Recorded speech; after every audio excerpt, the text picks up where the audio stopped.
오늘 본문의 요셉은 그 요셉의 가장 뛰어난 점이 나옵니다. 바로가 평가하는 겁니다. 다른 사람들이 평가할 때 요셉이 다른 훌륭한 점도 많았겠죠. 그 다음에는 또 지혜와 지식 이런 얘기도 나오지만 가장 중요한 것은 하나님의 영에 감동되었다라고 이렇게 표현을 하고 있습니다. 요셉이 굉장히 여러 가지 과정을 통해서 성장했습니다. 요셉도 그냥 애굽에 뚝 떨어져서 갑자기 총리가 된 것이 아니라 많은 환난과 고난과 어려움과 기다림과 인내와 수고 끝에 여기까지 왔습니다. 그래서 그는 지혜도 있었고 명철도 있었고 경험도 있었고 성숙함과 성장에 이르는 은혜도 있었습니다. 억울한 일도 당했습니다. 사람이 억울한 일을 좀 당해봐야 남들을 이해할 수 있게 됩니다. 억울한 일을 안 당해본 사람은 자기 생각밖에 못하는 것 같습니다. 요셉은 억울한 일도 여러 번 당했습니다. 형들에게 팔려가기도 했지만 또 보디발의 집에서 감옥에 갇히기도 하고 이런 일들을 당했죠. 그래서 그는 여러 면으로 다 갖춘 사람인데 그의 정점, 이게 뭐냐는 거죠. 요셉의 정점은 그의 능력이 아니라 하나님의 능력, 하나님의 영에 감동된 것이다 라고 말하고 있습니다. 여러분, 감동이라는 말은 여러 가지로 우리가 해석해 볼 수 있겠지만 특별히 성경에 나오는 감동은 하나님의 영의 함께하심입니다.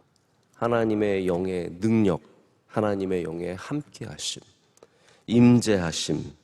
그래서 사울이 하나님의 영의 감동을 받았을 때 그가 예언을 하는 그러한 이야기가 나옵니다. 그래서 감동이라는 것은 바로 사울과 같은 사람에게도 하나님의 영이 임하면 역사하게 되는 것이 감동의 능력입니다. 그래서 단순히 우리가 상상하듯이 잔잔한 호수에 돌을 던지면 그 돌이 만들어내는 파장 같은 것이 감동이 아니라 지금 내 안에서 살아서 역사하시는 하나님의 임재하심이 능력에, 그 감동의 능력이 있습니다. 그래서 감동은 능력을 수반합니다. 감동은 능력을 반드시 갖추게 됩니다. 제가 좀 이제 말씀을 틀어서 문제 제기를 좀 해보겠습니다. 그럼 우리의 성장의 한계는 어떤 의미를 갖고 있습니까? 하나님께서 영원하시다라는 것은 우리는 그렇지 않다라는 것을 말하죠. 하나님의 능력이 무궁무진하시다는 것은 반대로 우리의 능력은 제한적이고 한계가 있다는 말입니다. 그래서 하나님과 우리를 비교할 때 우리의 인간성이 더 확실하게 드러납니다. 인간의 한계는 하나님의 뜻 안에 있습니다. 우리가 갖고 있는 모든 한계가 그냥 나는 안 되나 보다가 아니라 어쩌면 그 한계는 하나님의 뜻 안에, 창조의 뜻 안에 있다라는 거죠.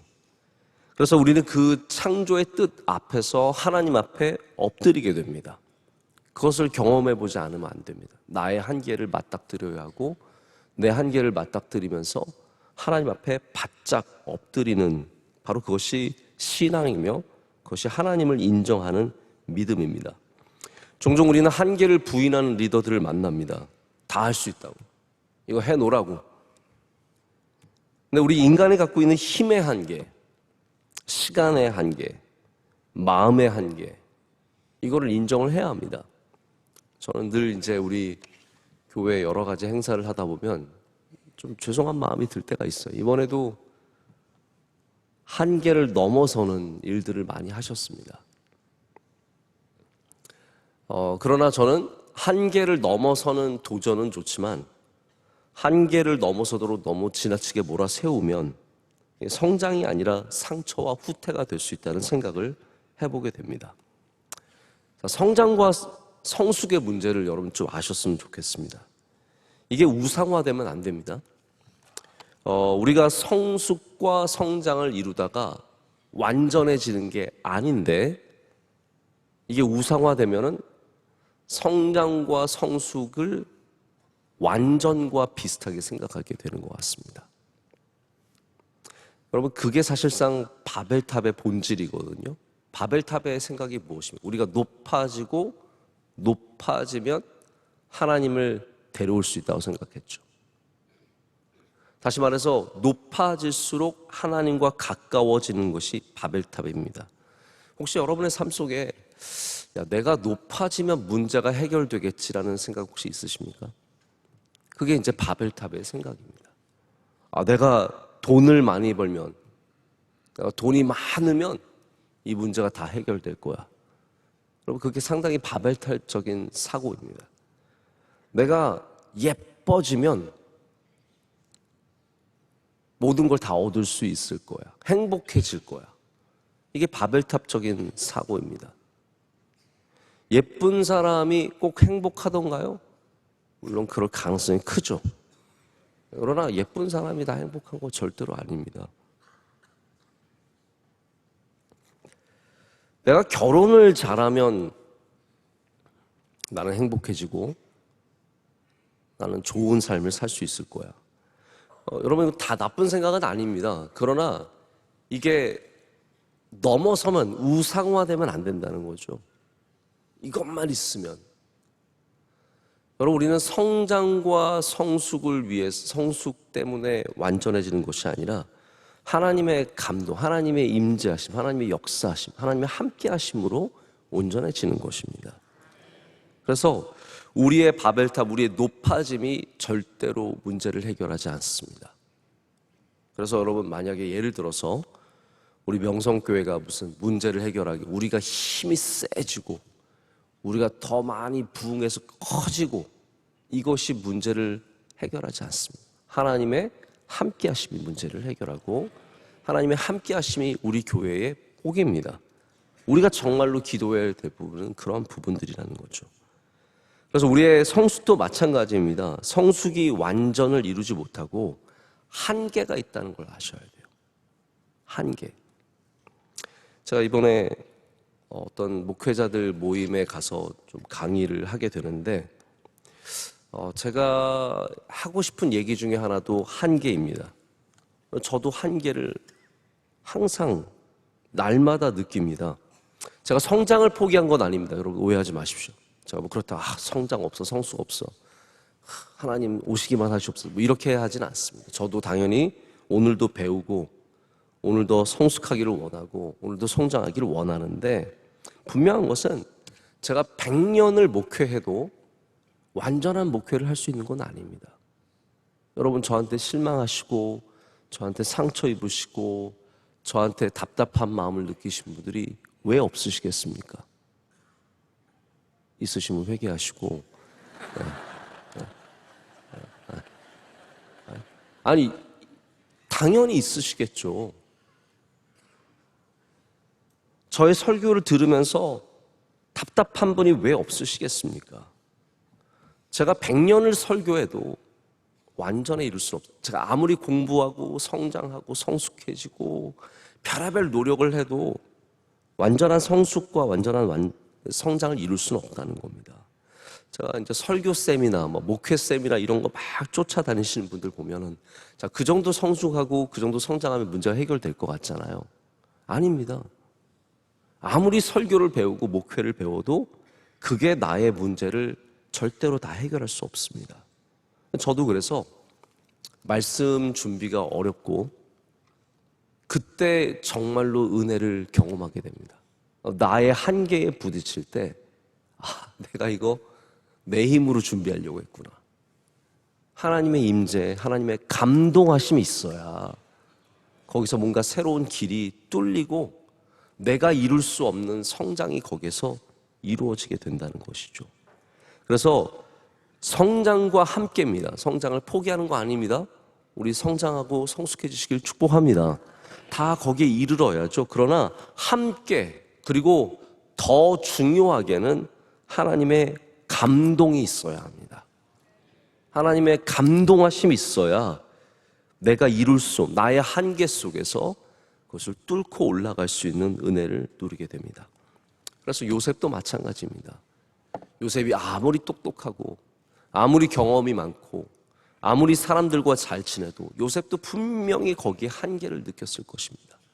그러나 거기에 하나님의 감동하심이 있었기 때문에 그가 이룰 수 없는 일들을 이루게 되고 그를 바라보는 사람들의 시선과 생각이 달라지는 것이죠. 운동선수들, 축구 선수들 보면은 가만히 생각해 보세요. 30살이 넘으면 더 이상 성장을 기대하기는 어렵습니다. 30살 넘은 선수가 갑자기 성장하는 일은 거의 드뭅니다. 축구 선수들도 마찬가지. 손흥민이 30이 이제 넘었습니다. 손흥민도 30이 넘었어요. 함부르크인가 거기에서 데뷔할 때가 눈에 지금 기억에 생생한데 벌써 30이 넘었습니다. 새로운 도전을 하는 거지 손흥민은 지금 이미 절정의 기량을 갖고 하는 것이지 마찬가지입니다. 어떠한 운동선수도 20대 중반을 넘어서 막 다시 꿈나무가 되고 성장을 기대하는 일들은 많지 않습니다.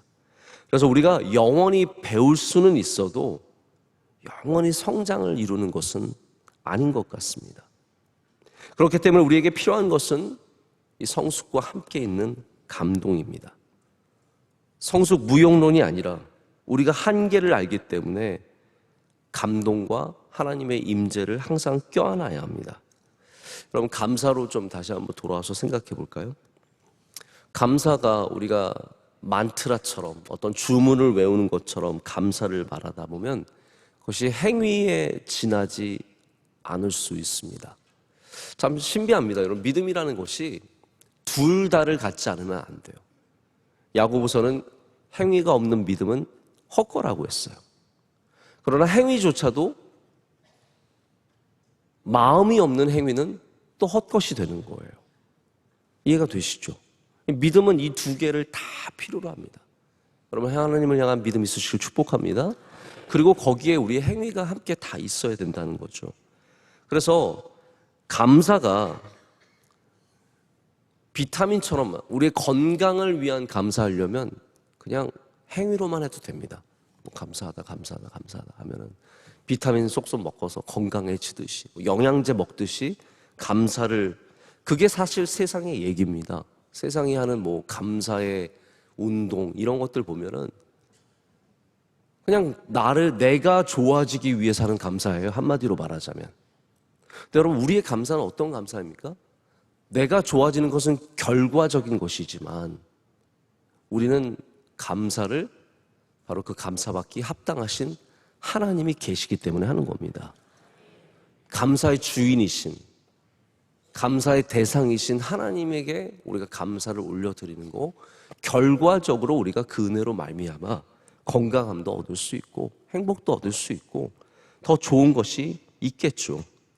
자, 그래서 우리가 건강을 위한 감사에서 우리가 더 진정한 감사로 가기 위해서는 성숙이 필요합니다. 성장해야 합니다.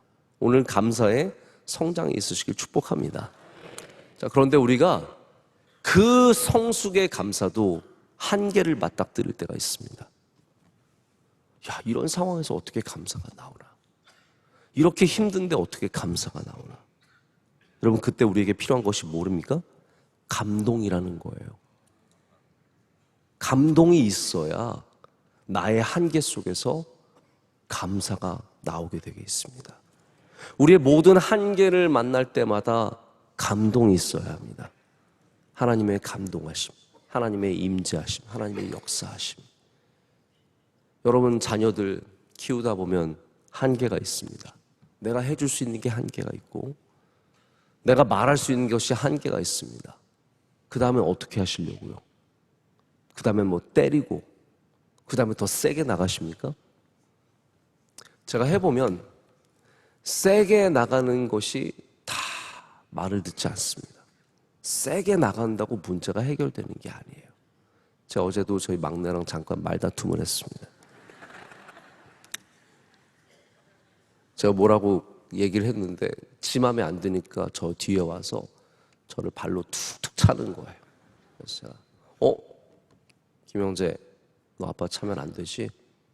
그랬더니 이번에는 손으로 때리는 거예요. 이렇게 발로 차지 말라 그러니까 손으로 때려도 되는 줄 알고. 그래서 제가 아빠 그거 굉장히 마음에 안 드는데? 제가 이렇게 세게 얘기했더니, 저 이렇게 원래 세게 얘기 안 하거든요. 근데 아빠 굉장히 마음에 안 드는데? 그랬더니 더 뭔가가 불만이 가득해서 저기 방으로 가는 거예요. 근데 얘도 해결이 안 됐고 저도 해결이 안 됐잖아요. 그래서 둘이 다시 이제 나왔을 때 제가 영재한테, 영재야, 그러면 아빠 속상해. 영재가 아무도 때리지 않았으면 좋겠어. 뭐 아픈 것도 아니죠. 그냥 이렇게 툭툭 치는 건데 아무도 그러지 않았으면 좋겠어. 좋게 말하니까 또 얘도 좋아지는 거야. 아빠 내가 미안해. 내가 잘못했어.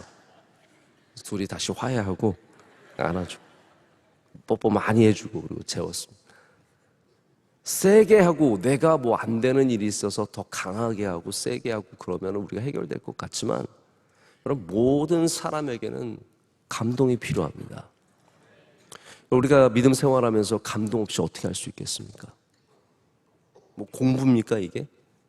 믿음 생활이 무슨 공부하는 거라서 맨날 공부하고 있으면 우리가 성장해서 우리가 더 믿음이 커지고 마음이 커지고 넓어지고 잘해지고 저절로 다 그렇게 되던가요? 교회 학교라는, 우리 초등부 중등부를 말하는 것이 아니라 이 교회라는 학교를 오래 다니면 여러분이 그만큼 성숙해서 모든 문제를 그렇게 편안하게 풀 수 있겠습니까? 아니라는 거예요. 우리가 날마다 하나님의 감동 없이 살아갈 수 없습니다. 하나님께서 우리의 마음을 만져주실 때, 우리 생각을 고쳐주실 때, 우리 안에서 오셔서 역사하실 때 우리가 비로소 마음을 다르게, 아, 내가 잘못했구나, 내가 여기서 너무 지나쳤구나, 내가 심한 말을 했구나, 내가 여기서 회개에 돌아가야겠구나. 할렐루야. 감동이 우리에게 주는 역사가 얼마나 큽니까? 여러분, 우리 감동 없이 살아갈 수 없습니다. 설교에 아무리 좋은 얘기가 많이 들어가 있어도 수많은 초대교회부터 지금까지 역사가 다 들어가 있고 성경의 모든 신학적인 부분들이 다 들어가 있어도 감동이 없으면 안 됩니다. 여러분, 성령께서 오늘도 여러분을 감동해 주실 줄로 믿습니다. 감동이 있어야 감사가 나옵니다. 그래서 머리로만 하려고 하지 마시고, 나의 성숙함으로 문제를 다 해결하려고 하지 마시고, 나의 성장함으로, 야, 내가 뭐 아직 성숙하지 못해서, 성장하지 못해서 이런 거나 보다. 물론 그럴 수 있습니다. 그러나 그 사람에게도 하나님의 감동하심이 있으면 다르게 할 수 있는 거거든요. 나의 성숙으로 해결되지 않는 문제들을 하나님의 감동하심으로 해결할 수 있는 것이 얼마나 많은지 모릅니다. 바울도 완전하지 않았고 베드로도 완전하지 않았습니다. 둘이 의외로 비슷한 부분들이 굉장히 많습니다. 바울도 완전한 전적인 변화를 경험했고 베드로도 변화를 경험했습니다. 바울은 예수님 믿는 사람 부인하기 위해서 핍박했지만 베드로는 예수님을 부인함으로 배반했습니다. 예수님 믿는 사람 잡으러 다닌 바울에게도 예수님께서 찾아가셨고, 예수님을 부인했던 베드로에게도 예수님께서 찾아가셔서 그들이 다 변화받았다는 공통점을 갖고 있습니다. 이들은 또한 큰 성장을 이루어냈습니다. 바울은 예수님 믿은 이후로 어마어마한 믿음의 성장을 이루어서 많은 교회들을 세우고 또한 교인들을 길러냈습니다. 베드로가 얼마나 많은 성장을 이루어냈습니까?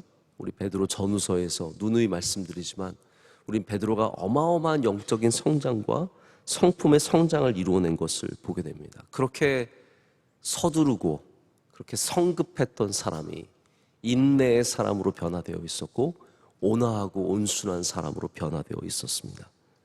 이 두 사람의 성장, 변화, 성숙함은 우리가 다 정말로 우러러 볼 만한 것들입니다. 그런데 여러분, 이 두 사람에게도 어쩌면 더 중요한 것은 성장과 성숙이 아니라 하나님의 영의 함께 하심이 아니었을까 생각해 봅니다. 여러분, 지식이 정말로 중요한 시대지만 우리가 지식으로만 살아가지 않습니다. 우리는 감동으로 살아가야 합니다. 감동으로. 오늘도 주님께서 여러분과 함께 하셔서 감동을 주시기를 간절히 소망합니다.